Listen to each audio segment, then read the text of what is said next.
Breaking News កម្ពុជាថៃអនុវត្តនឹងចុះហត្ថលេខាបដិញ្ញាចិត្តអនុវត្តនៅបទឈប់បាញ់ឲ្យបានពេញលេញលោកស្រីឧត្តមសេនីយ៍ឯកម៉ាលីសុជាតាអ្នកនាំពាក្យក្រសួងការពារជាតិបានបង្ហាញអំពីលទ្ធផលនៃកិច្ចប្រជុំពិសេសលើកទី3របស់គណៈកម្មាធិការព្រំដែនទូតកម្ពុជាថៃ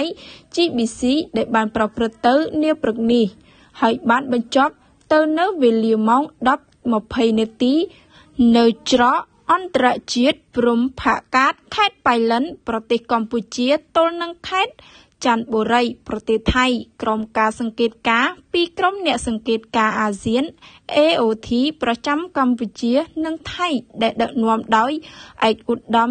នាយឧត្តមសេនីយ៍ទាសីហាឧបនាយករដ្ឋមន្ត្រីក្រសួងការពារជាតិកម្ពុជានិងឯកឧត្តមណត្តផុនណផានិតរដ្ឋមន្ត្រីក្រសួងការពារជាតិថៃលោកស្រីបញ្ជាក់ថាកិច្ចប្រជុំពិសេសលើកទី3របស់គណៈកម្មាធិការព្រំដែនទូតកម្ពុជាថៃ GBC បានអនុម័តនិងចុះហត្ថលេខាលើសេចក្តីប្រកាសរួមនៃកិច្ចប្រជុំពិសេសលើកទី3នៃគណៈកម្មាធិការព្រំដែនទូតកម្ពុជាថៃ JBC រវាងកម្ពុជានិងថៃហើយបានបញ្ជាក់ពីការបដិញ្ញាចិត្តយ៉ាងម៉ឺងម៉ាត់នៅក្នុងការអនុវត្តនៅបទឈប់បាញ់នេះឲ្យបានពេញលេញនិងស្វែងរកសន្តិភាពស្ថិរភាពនិងសុវត្ថិភាពជូនប្រជាពលរដ្ឋដែលរស់នៅតាមបណ្ដោយព្រំដែនកម្ពុជាថៃ